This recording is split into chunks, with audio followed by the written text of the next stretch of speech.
વિદ્યાર્થીનો balloon છેક સુધી રહેશે એ સૌથી વધુ બુદ્ધિશાળી. સ્ટાર્ટ.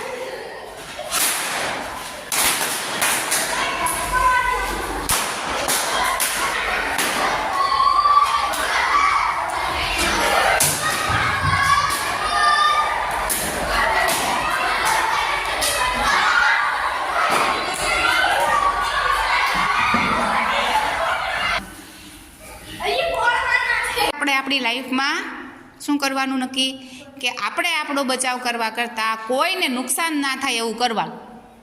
બરાબર? આ આપણે જીવનમાં નૈતિક શિક્ષણનો એક ભાગ છે. કોઈને નુકસાન થાય એવું કરવાનું નહીં, જેથી બધાય સરસ રીતે જીવી શકે. બરાબર ને?